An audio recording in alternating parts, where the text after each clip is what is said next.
Thank you so much, everybody, for coming to be part of this session today.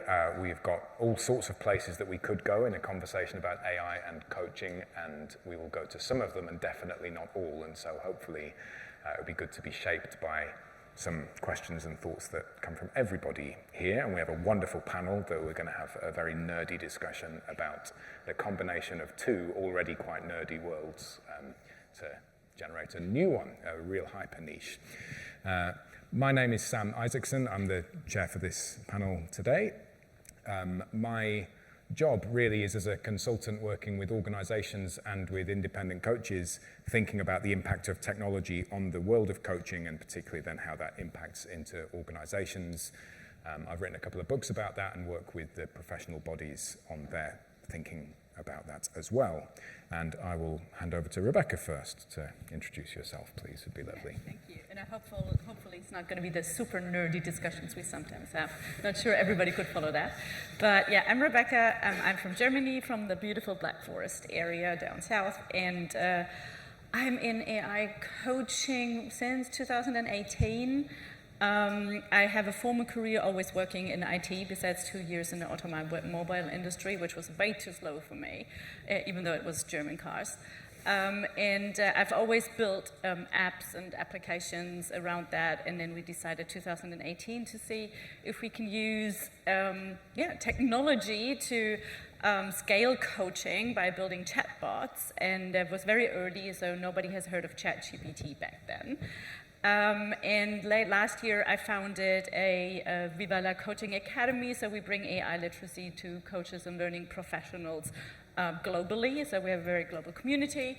So this is the topics that we quite often talk about. That's how we also met on how can we bring technology into this world that is usually very human. Yes. Yeah, and that's important, and maybe we'll come on to it or maybe not, because I suggested as part of our planning for this that we would talk about the human experience and how central that is to coaching. And the question that came back from me was, according to whom? So we'll see if we go there. But then, Dave, would you like to introduce yourself? Hi, I'm Dave T. Background, private sector telecoms, and as an L&D professional, very much embracing the use of emergent tech from the 90s onwards. I was first accused of being a coach in the early 1990s. So despite my very Pollyanna-ish enthusiastic take on AI and coaching that you're about to bear witness to, as a human coaching practitioner, I might also feel the fear of the tide coming in and me not being able to hold it back. I'm probably going to be on this panel predominantly from a research point of view.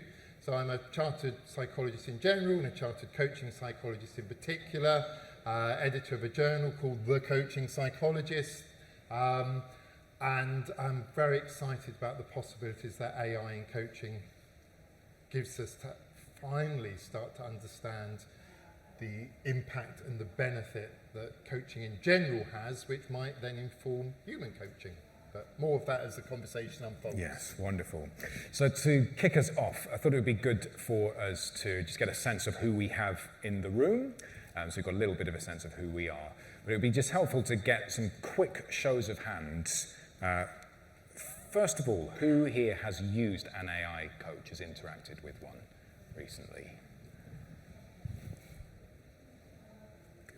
I'm sorry, I know that it's right after lunch and I'm the horrible enthusiastic, let's all jump around. So could you just raise your hands up nice and high so that I could see, please? That looks like a solid 50%. Wow, that's impressive. Yeah. So, congratulations. 4 years ago, there was maybe one hand up. Yes, actually, I did a session with the ICF in Dublin. That's in Ireland, isn't it? Yes, in Ireland, Dublin. And there were about 200 people in the room, and I asked who in this room has used AI to do coaching. And this is a room of coaches turning up to a session about AI. So I'd have thought this is the cutting edge. And it was 2 people out of 200 that put their hands up. So the fact we have 50% or so here is pretty good. And then who in the room is a coach themselves? Okay. Okay, and L&D professional? Slightly different. I know there's a bit of a crossover in that Venn diagram. Who here is an AI professional and you're sort of here from a technology perspective? Ooh, yeah, still. Okay, yeah, right, so a few. There's no And in the none of the above, what? Just shout out if none of those applied to you, if it would be helpful. Got it. Career development officer, okay. And anyone else who's in that same sort of space, and not specifically a coach, but okay. No, just you. You're very welcome here, thank you. Are there any others? Any particularly different, interesting ones? Everyone's job's interesting, obviously. Okay.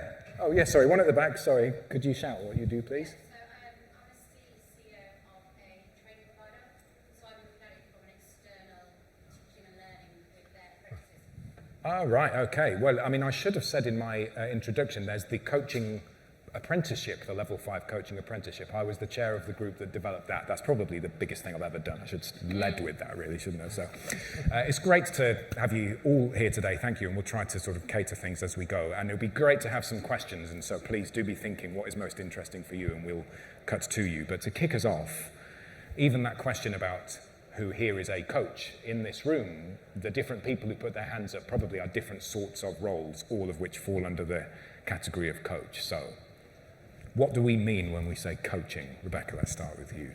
I would like to know from the audience first before I come up with a definition. Maybe we can get because I know that there is a very broad understanding of what coaching actually is.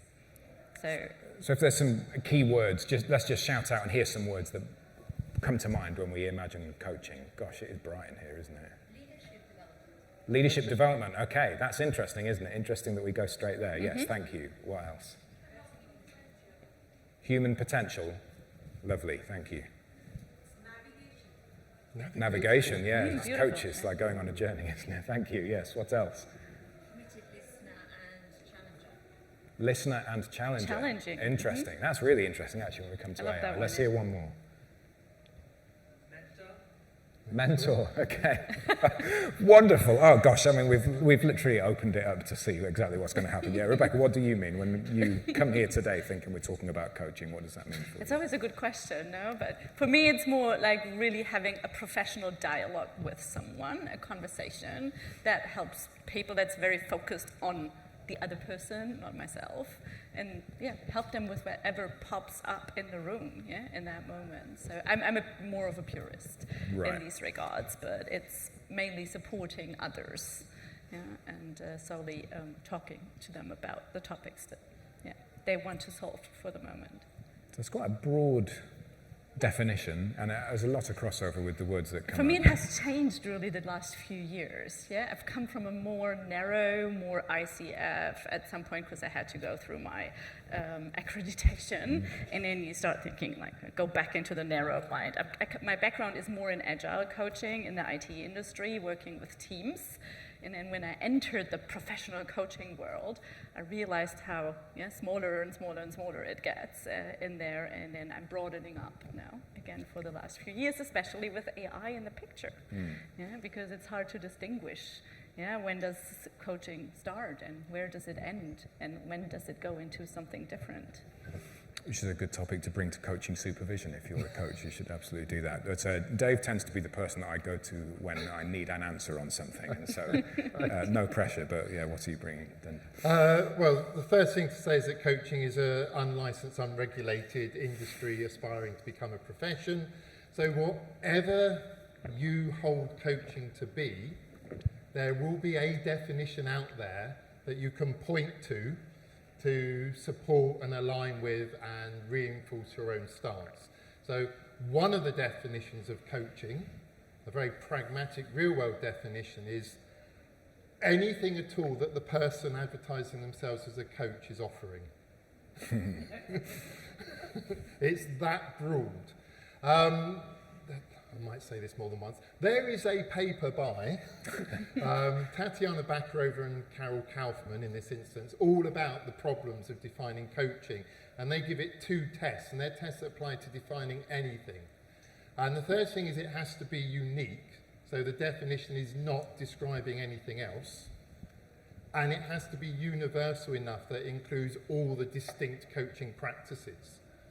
And that makes it a very, very difficult ask, because you've got to have a definition that doesn't then bleed over into other workplace development interventions, doesn't bleed over into therapeutic and counselling interventions, etc., etc. I did have a go at this, and I will need a piece of paper. It's one sentence, but wanted to include the inputs, the processes, and the outputs, so please forgive me for reading out loud. This is from a paper I did with a chap called Jonathan Passmore. So it should be an ideally voluntary intervention. If the person's there of their own free will, they're going to get more from it. Involves a series, more than one, of future-focused, structured, purposeful conversations. So it's different to having a nice chat with your mate in the staff canteen. And it's characterised by open questions, listening, summaries, reflections, and affirmations intended to facilitate the client in generating and acting upon their own strategies, which result in greater self-awareness, personal responsibility, and meaningful progress towards the desired change. And did you write that all down? pertinent to why we're in this room today, there's nothing there that requires the coach to be a human being. We can come back to that. Well, I mean, let's dive into it a little bit in terms of the opportunities that AI presents. Right. I don't know if you've had the chance to just wander around the exhibition for a little bit. It's every single stand claims to be using AI. So precisely what AI means, let's just park that for a moment, because otherwise we've only got a limited amount of time. But where do you see the opportunities for AI in that coaching space? We had the pleasure of taking part in the first Digital and AI Coaches Conference in February. It was a 2-day online conference. I think it's about 600 people took part. And there was something that one of the attendees, not one of the speakers, said right towards the end of the second afternoon, which has stuck with me ever since. So in terms of the opportunities that AI coaching brings, and we had a show of hands about what your roles are, what hats you're wearing today. There'll be a lot of people here who work for medium, large, maybe even corporate and multinational organisations, mainly probably based in Western, rich, industrialised democracies. This person said, for most people on the planet, AI coaching might be the only type of coaching that they will ever be able to afford to access. So there's been a lot of talk in recent years about democratising access to coaching. Because of its affordability and its availability, this could be the instrument that ultimately allows that to finally happen. And we can talk about improvements in its ability to meet this coaching competency or use this approach to coaching, or that's great. But I think that is the fundamental opportunity. That it's opening up a critical friend, a reflective thought partner, a constructive challenger that can bring to focus your own thinking about how it is that you wish to proceed with whatever your chosen endeavour for the coaching happens to be, and that you can access that and you would never be able to afford, because of where you are in the world or the budget of the 90-something% of people work in small or micro businesses, 10 employees or less. A lot of the coaching industry is targeted at a very small number of organisations, especially if they're going after the executive coaches. This is genuinely democratising access on a global scale. So it's the solution to the problem that has been present for some time in coaching. How would you expand or agree with that, Rebecca? Yeah, I would even go bigger on that one.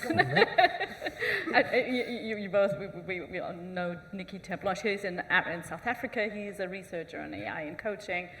And what did he come up with? In some of the African countries, they maybe have one psychologist. Yeah, and if they're lucky, maybe for the huge community that they have 100,000 of people. So this is even a bigger scale when you then look at countries that don't have access. And when we started in 2019, we started with an energy provider, big company, doing the first pilots. And even there, almost everybody in the company never had access to coaching, because it was mainly, with leadership, the higher the better, and even as a team leader, they didn't have access. So it was the first time they ever saw what coaching is or realized that, but then like scaling that into, all these even into schools. Yeah, so my kids use some of the stuff that I built, in my private time. You have all these possibilities, like in all these different channels. And we talked about this over lunch, there was like this new article on the Harvard Business Review, whatever you might think of it. But what was interesting is that the use cases in end users, for generative AI, for ChatGPT specifically, were kind of like changing really dramatically. From therapy and companionship was second place last year, first place this year, and then the new topics that have not been identified last year even are actually on place. Like spot 2 was organizing my life, but there's also goal attainment in there, for those working in a company. And third was finding purpose.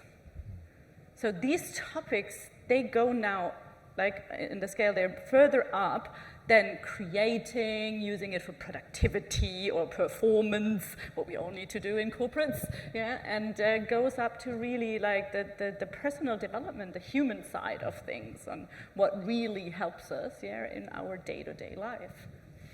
That's quite interesting. I saw that same article. I know you wrote about it in an article you released today, didn't you? So I had already seen that little chart of the movement in the top 10, which was quite interesting because there are some things that weren't even in the top 100 last year. There was also learning moved up as well. I think it was from 8 to now 4 or 5 or something. Something like that. But what? It is in the Harvard Business Review, and it's called Generative AI Use Cases in 2025. And I wrote an article on LinkedIn today where I look at that from a perspective from coaching and AI. I think, correct me if I'm wrong, one of the top 10 was in search engines, using AI for search, information retrieval, which it strikes me that when we hear this phrase AI coach, a lot of the products that exist that say we are an AI coach, what they actually are is some sort of information retrieval generation of some sort advice of, an advice, a little piece of, here's a strategy to go about this issue that you're presenting with, which some coaches may define themselves in that way, that's what they are going to do. You come and tell me that you've got a problem with public speaking, and I will take you through my 5-step program.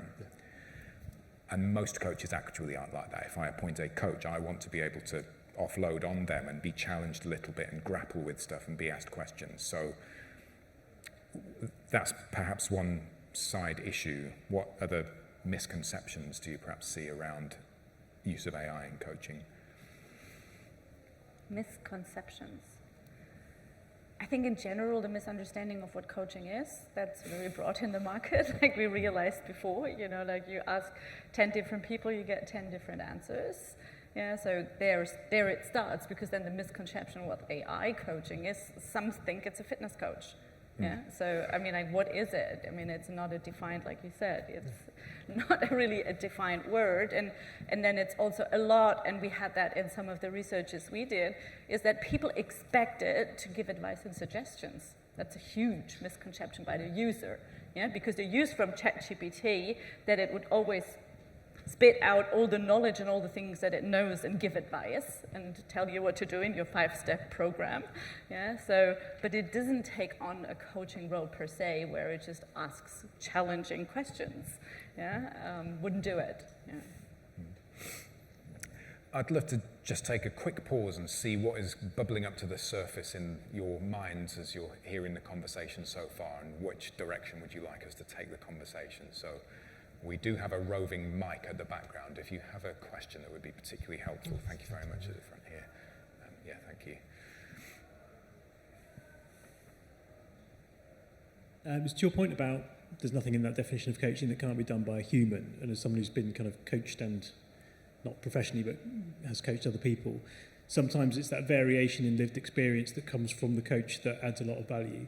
So you go to an AI coach, people cite kind of consistency of response as being a good reason to use a digital coach. So just to kind of to challenge that, what do you see you would lose that kind of value of lived experience from the coach in an AI coach? My very lengthy sentence definitions could probably be distilled down to the mantra from Sir John Whitmore, who wrote Coaching for Performance, that popularised the GROW model, where it was ask, don't tell. And for better or worse, I'm probably responsible for training about 2,000 people through various coaching programs, and so they will have had from me that, you know, one of the things between the coach and the mentor is that you can mentor someone where you've got lived experience and technical knowledge and your little black address book of contacts that are going to help them get the greasy pole. But as a coach, you should be able to coach anyone, because it's your skill set, your competency, your way of being and doing, how you show up, rather than lived experience. So I will see a lot of people that are organisations that are reaching out to coaches, and they'll say, you know, you need to have had X years as an executive yourself, or whatever the equivalent is. And it's assuming that you are there to advise, help, rescue, wipe their bums, whatever phrase you want to use, rather than that core, to me, assumption in coaching that the client in front of you is resourceful. Even if they don't believe it yet themselves, they have the answers within them, and you're there to enable them to facilitate that. And so I'm carrying those prejudices and assumptions across to what I would then look to see in a good AI coach as well as a good human coach. That it can enable and facilitate through its way of being and doing, how it shows up for that coaching conversation, to draw out insights in the client as to their way forward and why they're committing to that. Does that answer your question? Yeah, it does. So kind of the domain knowledge is less relevant. Yes. Yes. No, but I love the lived experience. Yeah? This is one of the things that, but you know, like AI doesn't have lived experience. Maybe it has all the lived experiences together and then mitigated. But when I started my coach training, that was more than 15 years ago now. I was the youngest by way in my coach training back then, because coaching wasn't really as popular as it is today. And I coached someone as part of my training. And honestly, that person got up, looked at me, and it's like, if someone like you, with not much experience, can coach me like this, what the hell am I doing here? And I'm kind of like, with not as much as, so what is coaching about? Do I need to have the lived experience to be a good human coach? Yeah? Does AI need to have the lived experience to really, if we come from a coaching mindset, where we come from as professional coaches, is it really required? And I think that's what you were getting at with the description of, like, that doesn't mean that it has to be human.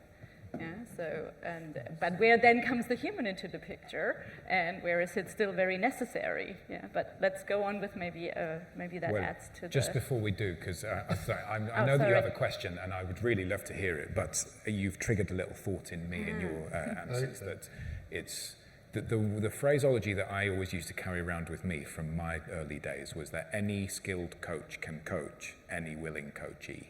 Right. And sorry, client, because you don't like the word coachee, do you? Any coaching clients. But the important word there is willing. And when using a machine, if you're not willing, you just press the X and it disappears. Whereas when there's a human there, part of the skill of the coach is to sort of hold you in the space. So what say you, Dave, who's so enthusiastic? Do we take the question, or do I pick up and run with that? Well, I'd be interested to hear All your right, okay, thoughts. very, very brief, and I promise we will. From my take as a researcher rather than a programmer and coder of AI coach bots, I think maybe this will be known in time as the first wave of them. What they've sought to do initially is become very good at showing up as a coach, and sometimes it's mapped against professional body coaching competency models. So it's like, this is what a good coach is, and let's get the AI to do that. And that has resulted in it perhaps being wonderfully great at what we might call middle coaching sessions. And you can have endless middle coaching sessions with it, time after time. But there is, in terms of sort of the technical know-how of fetching, the bookends. And it needs to be very good at the chemistry and the contracting, and you've mentioned about supervision once.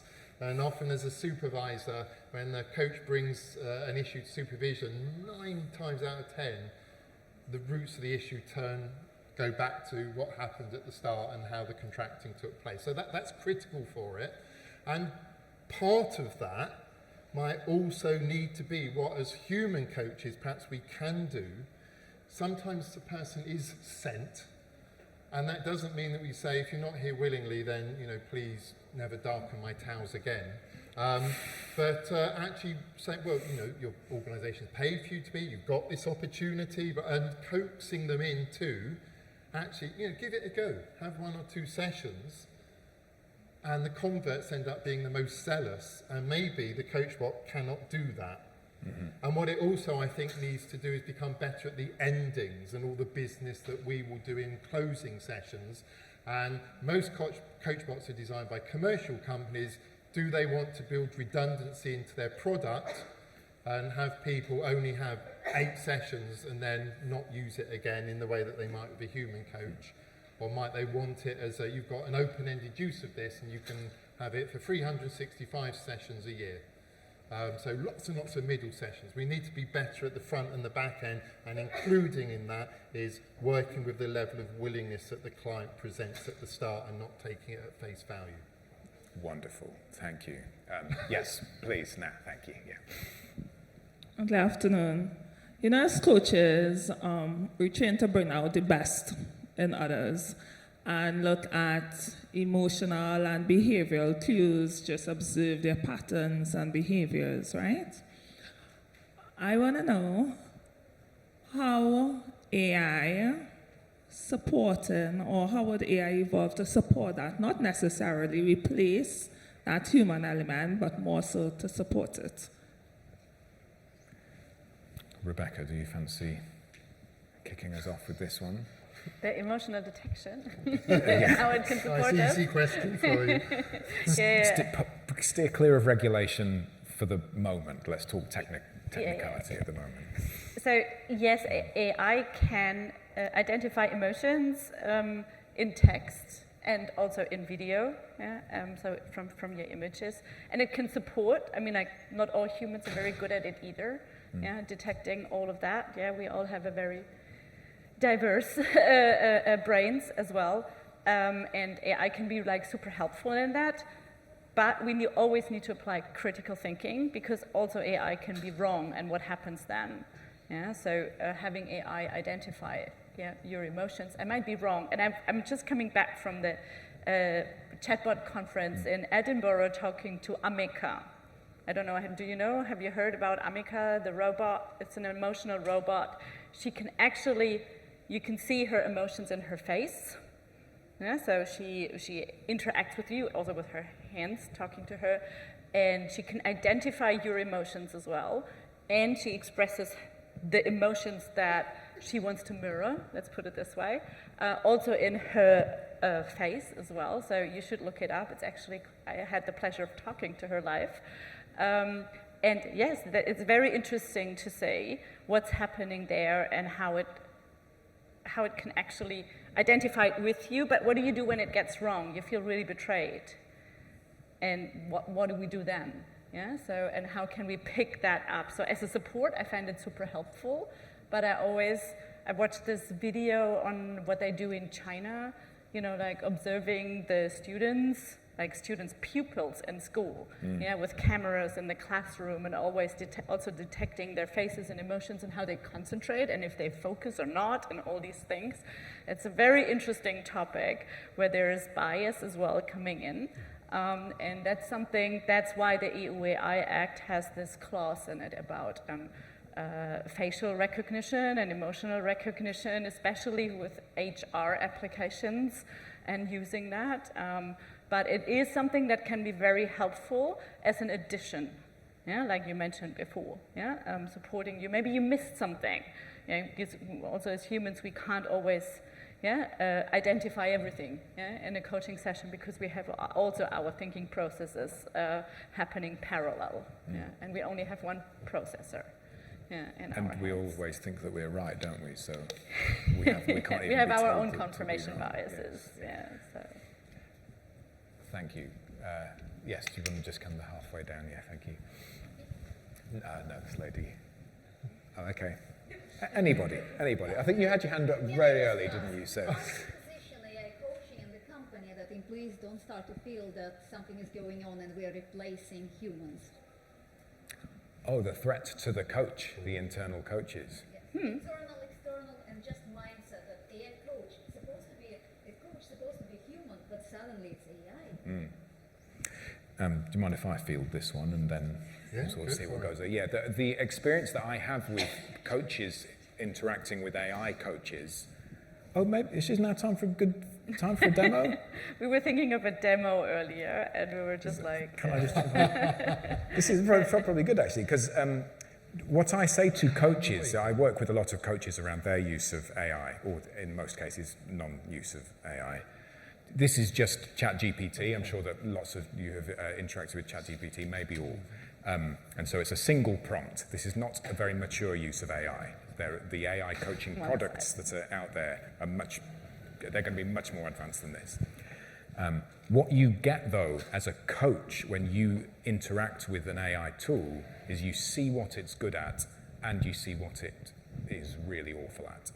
So I have told it here to act as a clean language coach. Do we have any clean language coaches in the room, or anyone who's familiar with that world?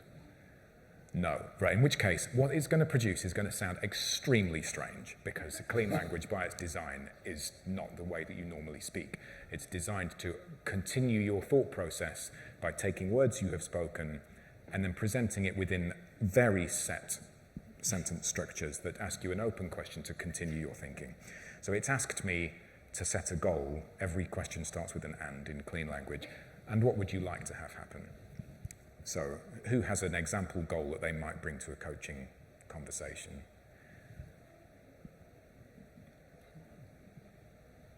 Anyone? Oh, there we go. Implement something from the learning conference. Okay, lovely, yeah.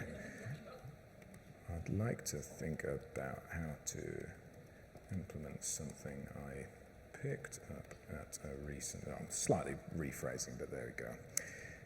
Yeah, it doesn't matter anyway. So that's what I'm saying. The internet, of course, is now going to choose to not. Always a surprise for us as well.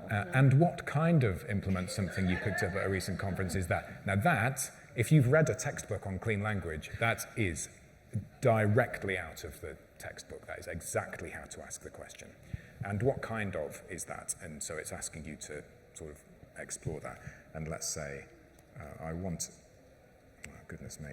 to be really practical to... You see, we all have this need of writing correctly, even though it would be able to deal with it anyways. Yeah. And it also and a please or thank you. Well, saying please takes up extra energy, doesn't it? Did you see that recently? yeah, that's why I don't know, did you read about this?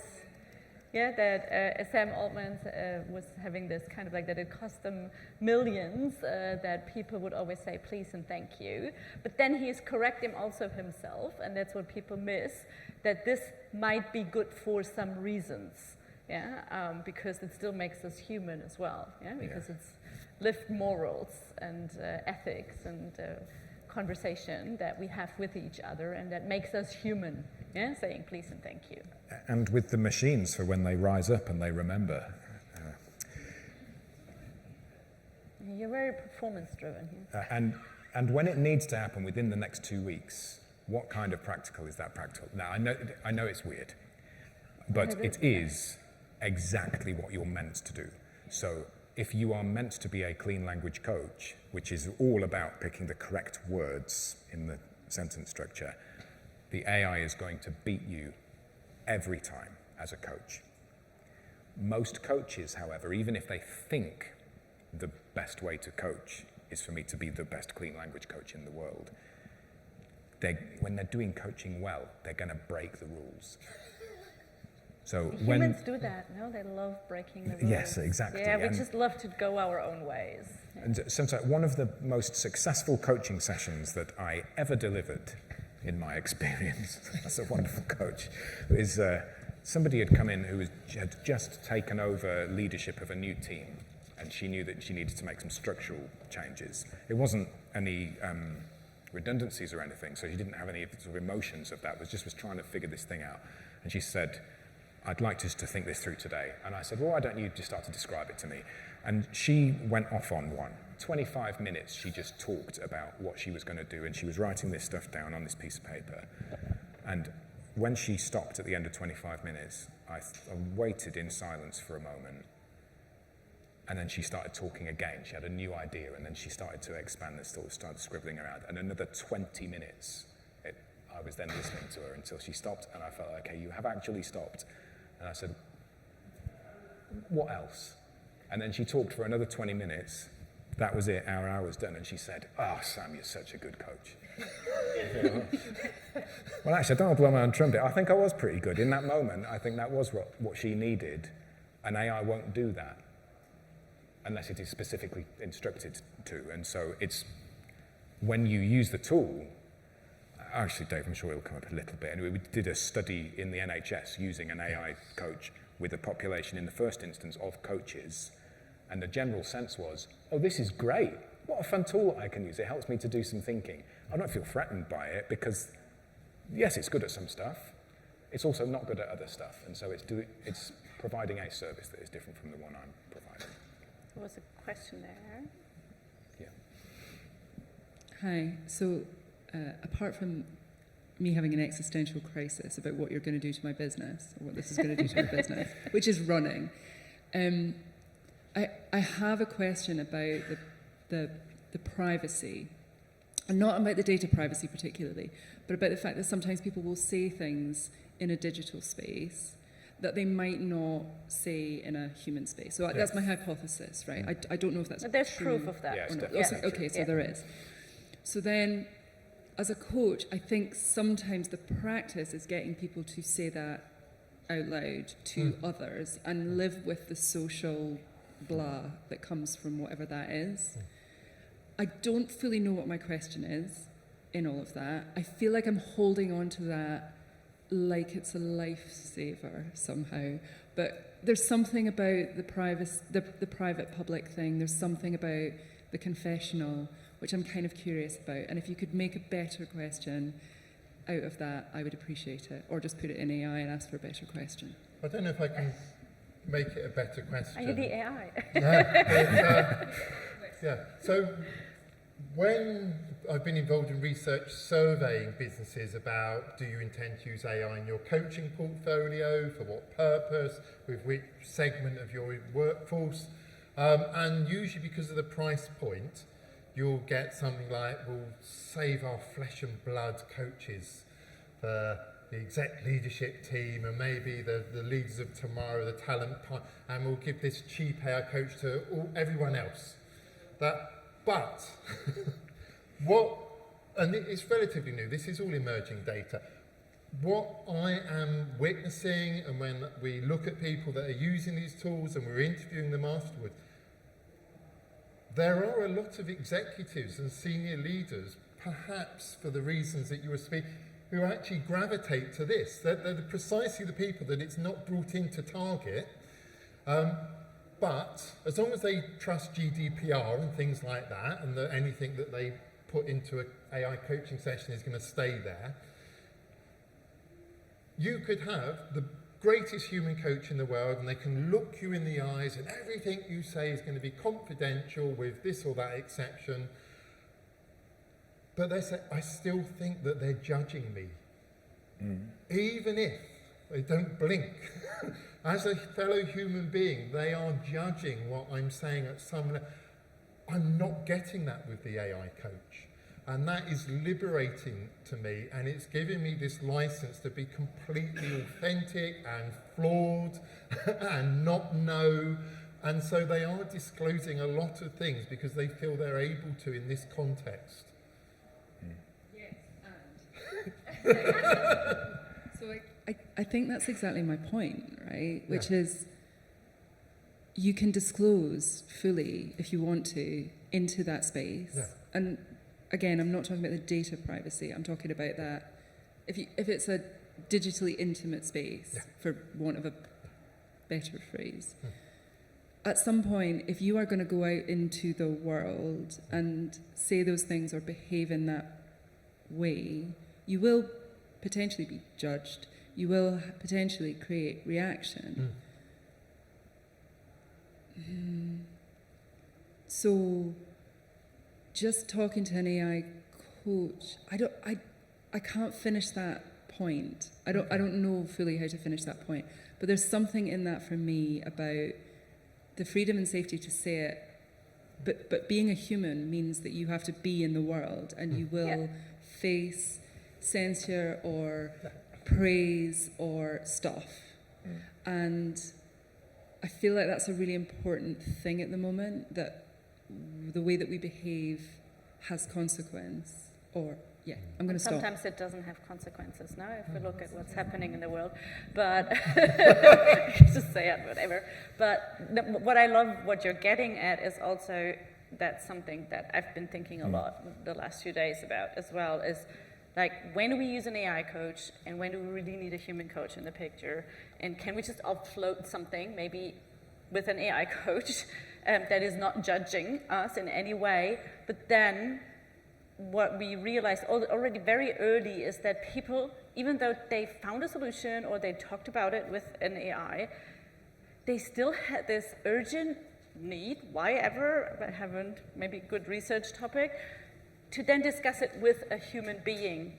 And it could be a friend or a human coach, when they realize, oh, there really is something. I've just offloaded all this, and I talked about this, and I felt safe maybe talking to an AI coach. But I think there's so much more, and there is a limit still to AI coaching or using AI for these topics.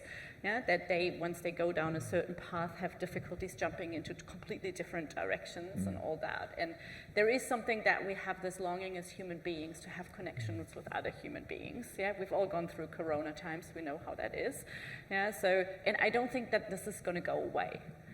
So I think that the first voice might be even like the AI coach, but the humans will always have the second voice in the room, and that's maybe the more profound one, where they then go, you know, in coaching sessions when we talk to clients, they usually, the first 15 to 20 minutes, it's just offloading or talking about this and that, and then are not always very clear on the topic. Some are, but it's, I would say, the percentage-wise, not the biggest number.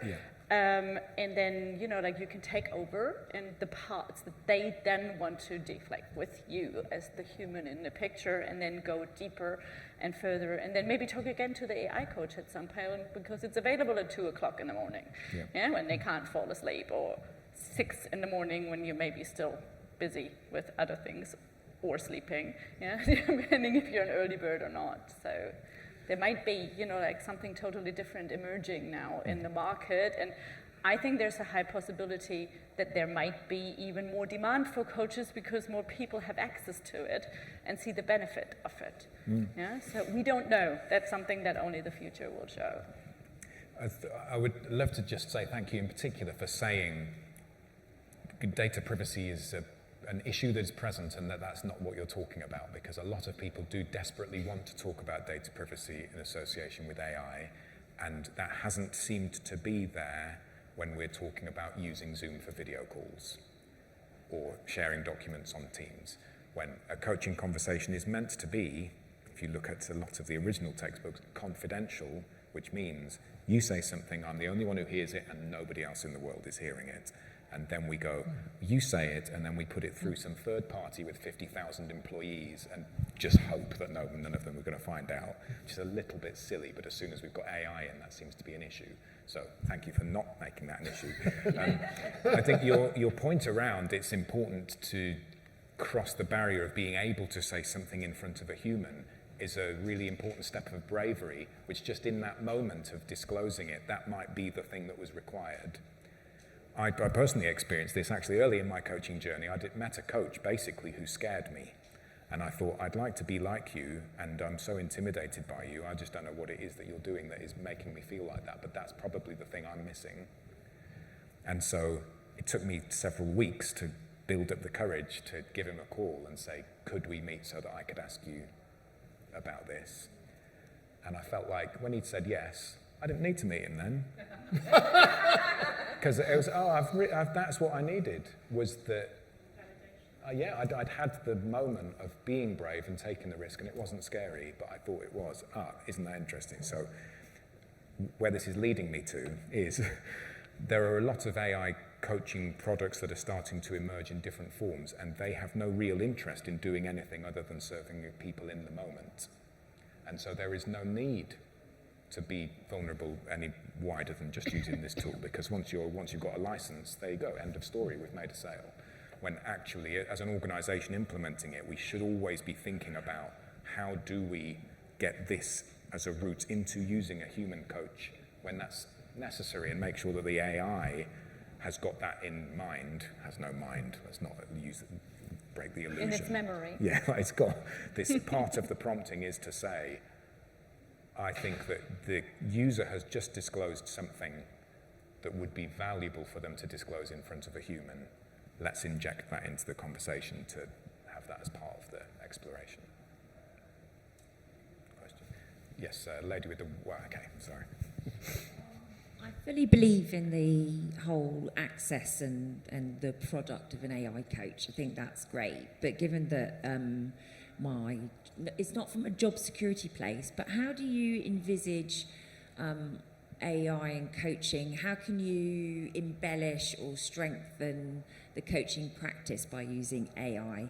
I know, for example, one of my colleagues recently, which surprised me from that data privacy piece, that they used Copilot in a coaching interaction to summarise what they said so that they had it as a point of reference. What possibilities or opportunities do you see, rather than looking at a product, making it accessible and available, but how can we strengthen those one-to-one interactions using AI? I'll provide a quick answer and then I'll hand over. I think you can start. So I work a lot with independent coaches who are thinking about this a lot, and partly there's use of AI outside of a coaching conversation that can add value to an interaction. So for example, just providing a simple prompt you can plug into ChatGPT so that in between session 1 and session 2, we talked about this topic, here's a prompt I have ready, have a play, just plug that prompt in, have a little chat, see what comes out, and we'll reflect on that next time together. That sort of thing can be helpful. I particularly use AI interacting with an automation platform that allows for some on-demand interactions, which gets a little bit technical, but it's quite fun and can make a coaching interaction extremely mature. And live-in sessions, I think you can use things like ChatGPT or Copilot as a brainstorming partner, which then sits quite objectively. So rather than the coach feeling like I'm injecting my own ideas into this, we can collectively just go, let's ask ChatGPT what ideas it has, and then let's reflect on them. That's quite nice. And from a more creative perspective, I use AI to generate artwork that we then use as a metaphor, just like you'd use picture cards. I have a deck of them there, you know, some picture cards on the table. An alternative is to say, here's an AI-generated picture about your topic. You've plugged in the prompt. Now let's explore that. I wrote a book about that, by the way. You should buy it. Rebecca, I'd love to hear your perspective on this, though, because you're right in there. Yeah, I mean, we do a lot of the training for coaches, and that's one of the things that comes up quite often. Is like, how can I maybe learn from the sessions I had also with the client more, about also my own coaching style. Yeah. Did I ask the right questions? Did I miss anything? Was there something that, like I can maybe improve further next time? So you can really use it for that. I always say never use your coaching transcripts that you might have done with Zoom and upload them into Copilot without the consent of your client, please. So people do it, all the time. So it happens. Just be aware that it has to be always with the consent of the client. Or I think sometimes you can even just use your track. On Zoom, it does recordings of both tracks if you just want to improve yourself on that. So there are these possibilities of doing and using these things as a coach on these sides. And there are many note takers as well out there that help you then, like to review maybe the next session, what has happened in the last session, because our memory is unfortunately limited, and if we have 30 coaching clients, you usually don't remember what you really discussed with the client 4 weeks ago while you had all these other sessions as well. So there are great possibilities of using that, and there are different tools with different sorts of compliances out there, so it really depends on where you're located at and what your local compliance levels are. Thank you. Just very quickly, I'm heartened that we've moved into this space where we've let go of this false dichotomy of human coaches versus AI coaches. And instead we're saying, we've got this technology, we've got this gift. How can we embrace it? How can they complement? How can we work alongside one another? Be it this type of need or this type of client or this in the session or this between sessions or this to help me as a coach, as that supervisor or as a catalyst for reflective practice or sending nudges to the client, or there's a whole plethora of possibilities. And 23rd of April today is the worst AI coaching is ever going to be for the rest of our lives. It's only going to get better from here on in. So the possibilities are going to expand as well. And I would, as much as I might feel fear and an existential threat as a human coach, lean into it, make use of it in benefit of you and your current and future clients. I think that's a far healthier mindset when looking at this whole area. Because there's one thing that we should not forget. While AI coaches are getting better and better, we humans have to get better too. Yes. Yeah, so an AI can really help us to become so much better, because the average quality, and I'm sorry to say that now, of coaches is not that great. Yeah, so there are really good coaches out there, and there's not so good coaches out there, and then there's really crappy ones. Yeah, but we can really use that to become just better humans. Yeah, and even have better conversations, even with our friends or families. Yeah.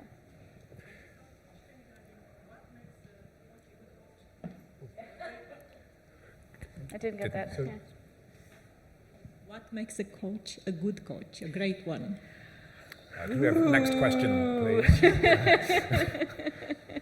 That's something, and that's what we've been discussing lately tremendously in our Viva La coaching community, is that depends on the client. Yeah? So if the client thinks that this was super helpful and this brought and generated impact, and I think that's the thing about it. Yeah, so all these coaching associations, everyone has kind of like, what is a good coach? But in the end, if it helps the client, it's great. Yeah, so even if ChatGPT helps you, that's all that's needed in that moment for that human being using it. It was a great experience. My answer to that lies in a word that I overuse to describe humans, which is magic. So Dave's come up with this delicious definition of what coaching is, and there are many others that are out there. And the problem is that the more tightly you define precisely what coaching is, for a start, the easier it is to automate that process, because then you know what you're trying to achieve, and so you just code it. And humans aren't very good at following those rules. So if I look at that definition of coaching and think, how closely am I sitting within each of those individual words that make up the total?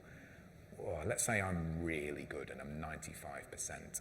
The AI can basically be 100%. And no matter how hard I try, I'm never going to get there. But I still know that I would rather be coached by a human. And so the fact that I can't explain exactly why to me doesn't matter. Just like, oh, that's pretty, isn't it? Sorry, that's my screen. It doesn't matter to me, just like it doesn't matter to me that I can't explain how magic works.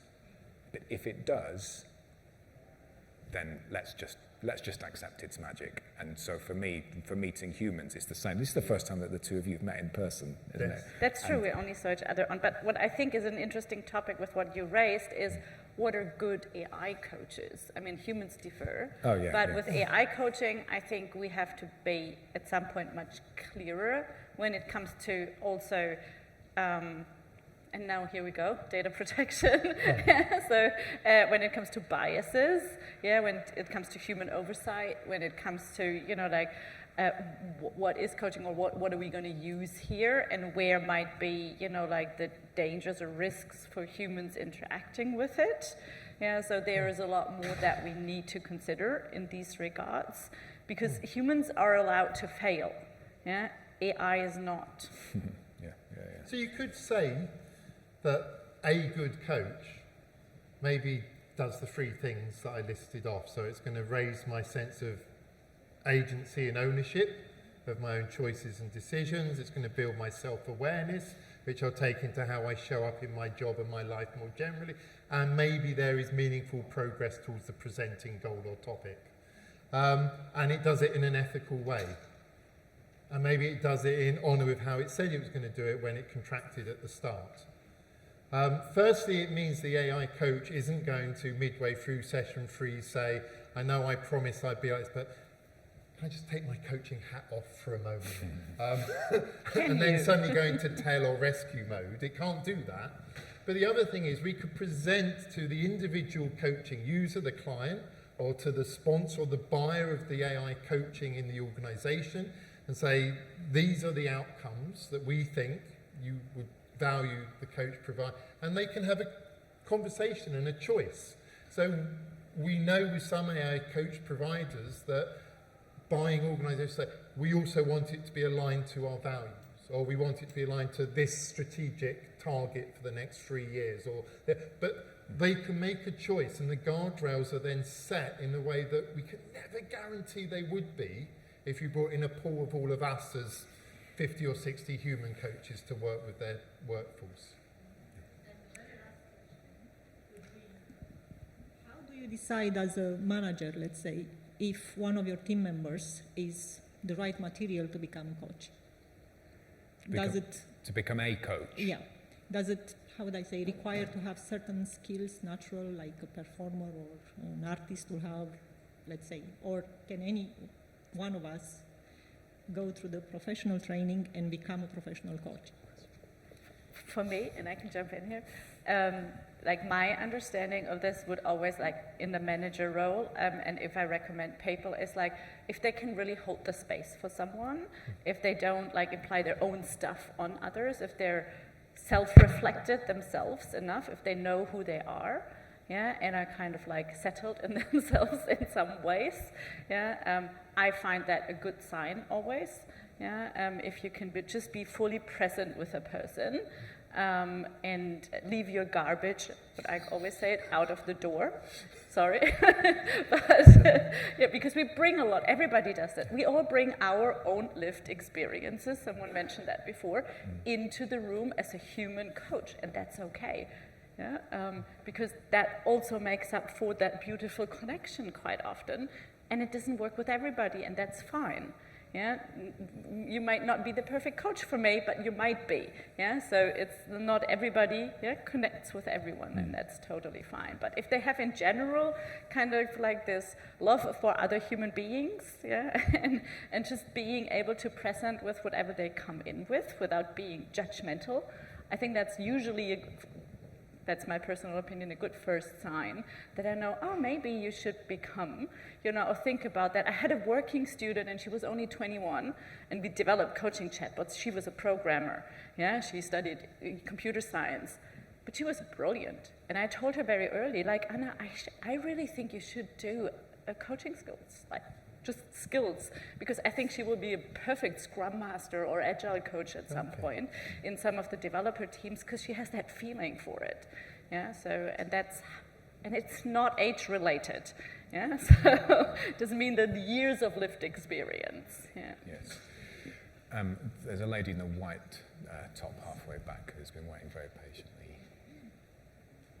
Hi, so for context, I'm quite new to coaching in the sense that I chose this session to get a better understanding of what coaching actually is. And I appreciated the definition that was provided earlier, but now you just mentioned that a good coach would be someone who has love for human beings. And so I'm wondering, as a coach, is there some sort of responsibility of care or compassion towards the person that you're coaching? And if so, how is there a danger of developing parasocial relationships when we use artificial intelligence in our coaching? This is a massive one because when you interact with an AI conversation tool, part of the value that you get out of it is in what you're sort of feeling about the relationship that you have with this thing. And so there's a product Dave and I are involved in, AI coach.chat, and historically we had said this is a machine, it's a tool, we do not want a relationship to be formed at any point, and so we make it extremely difficult for that to happen. And yet, if the human who is using it is going to get a better outcome from building a relationship of sorts with it, is that a line that actually we ought to be a little bit more flexible about? So I think that's a question that is being grappled with in the industry. Some care about it more than others. It's a central part of coaching in a lot of, human coaching in a lot of cases, where if you look at the quality of the relationship, you can determine what the quality of the outcome is going to be.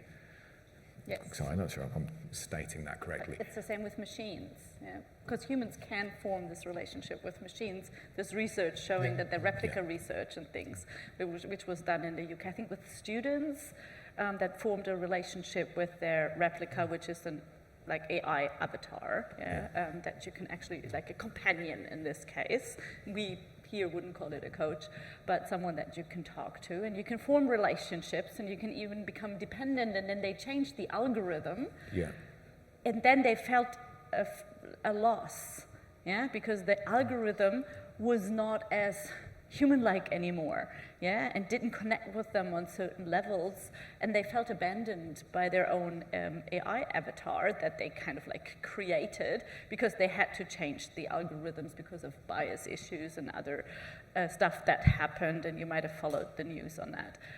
So it's a super interesting topic, but it makes the conversation and even also the reflection or the thinking much better. If you do have some sort of relationship, then it can also be dangerous to be too dependent on that artificial relationship.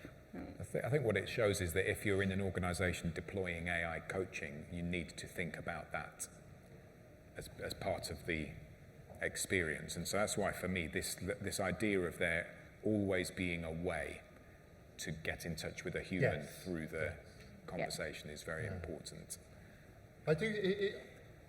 My vision is that it will never be all things to all people. I've had conversations with people that own the coaching offering in very large organisations, say, what percentage of your staff have ever taken up the human coaching? And it's 5% or so, even if it's for any fee.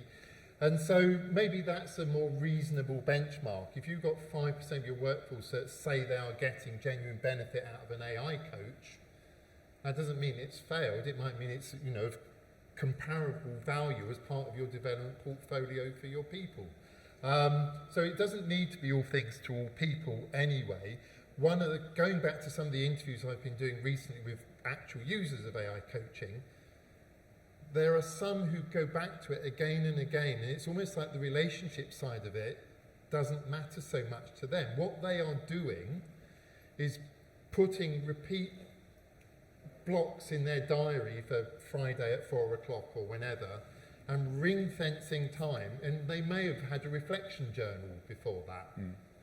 But they're using the AI coach, which will challenge them more than the reflection journal ever would, to sort of unpack everything that's happened in their job in the last week, or plot, how they're going to navigate this challenge going forward, and saying they're coming away from these sessions with strategies that they've then gone and implemented and worked, that they are saying they wouldn't otherwise have come up with. So I know as a human coach, rather depressing for me, that a lot of the magic of my coaching is just the fact that my client sees, I've got Dave on Wednesday at 11, and I looked him in the eyes and promised him I'd do A, B, and C, and I haven't done. So they'll do a lot of it in the immediate day of hours running up. And these people are somehow replicating that themselves. I've got my AI coach reflection at the end of the week at 4 o'clock on a Friday, and they've got the discipline or whatever the personality traits are to act as that catalyst in a way that my next appointment with my client also does. Thank you. I'm just going to say out loud that we had 8 topics for discussion that we were thinking, it would be interesting to navigate through these. After 2, I said, have we got any questions? And then that's all we've done. So that's wonderful, because then we've sort of gone where the energy is. But I'm conscious on time. We've got 5 minutes left. There was someone with a hand up over there. Yeah. Oh, there we go. Yes. Should we have one more question, maybe? Yeah, my question is about the dependency. Do you not think that AI may create more dependency than a human coach may give you? As in, if you use an AI coach, would you become more dependent on constantly going to it instead of developing yourself as a human coach probably would develop your skills? Okay. Can I do 10 seconds? Go on. So I think coaching should be a finite relationship, and we define our success that the client doesn't need us anymore. And that's why I think that AI coaches need to be better at building in endings and having a cut-off no matter what. And it will reduce that risk. A nice binary answer from Dave there. Yes. Rebecca, do you want I'm going back to the clean language question, what kind of dependency? So I'm the German here in the group, so I always need very precise definitions of what we're talking about here. Because there's also the emotional dependency. Yeah, so the conversation with AI is hard to stop, but like I don't know about you, but my experience was that people get bored after a while talking to an AI still. Yeah, we will see how that's going to go in the future. Usually the conversations don't last longer at the moment than 20 to 30 minutes. Sometimes it can go with some people longer when they're really into their topic, but as long as there's nothing else than text or voice, people tend to kind of like lose the interest in talking to a machine after a certain time. So I'm not so worried about this dependency. It's a bit different with character AI, and all these kind of like avatars might become different.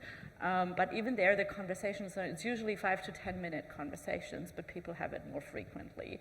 But there's not enough data, I think, yet to say the dependency on that. And the cases that we know from Replica, they're cases of people that were very lonely, or grieving, or doing other things that got very dependent on or lost their partners.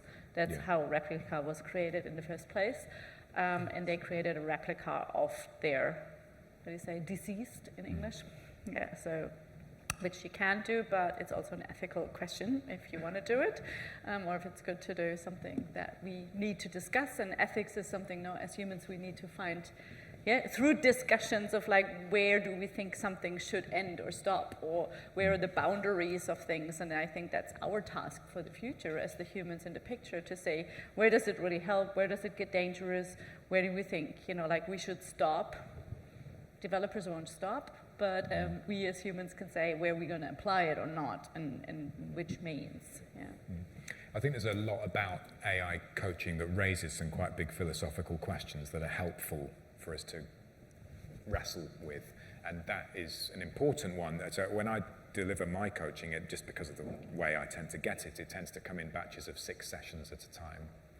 And I find that as a coach, when I am in session 5, if the person has not made significant enough improvements since session 1, I get very impatient for them, because I'm saying, we have got 2 hours left in our relationship in total, and my job here is to change your life, and it is not changing. So we need to do something different.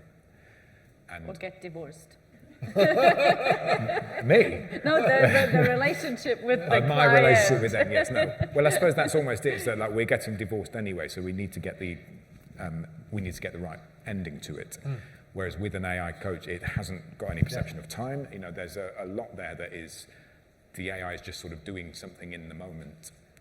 And part of that makes me then think, what can I learn about myself as a coach?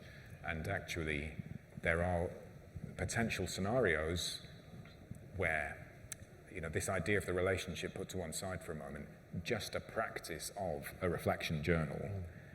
If somebody is addicted to a reflection journal, is that necessarily a bad thing? that doesn't feel to me like that much of a bad thing. It seems good, gratitude practices and that sort of thing, or prayer. But to build a relationship with a machine and feel like, well, I can't continue unless I have got this thing to talk to, that then feels a little bit like we shouldn't be doing that. I noticed that this was already a little bit over, and it's saying that we've got 1 minute, which is probably not long enough. So could I say thank you to both of you for being on this stage, and thank you everybody for being here, and for those that raised questions, thank you for driving the energy.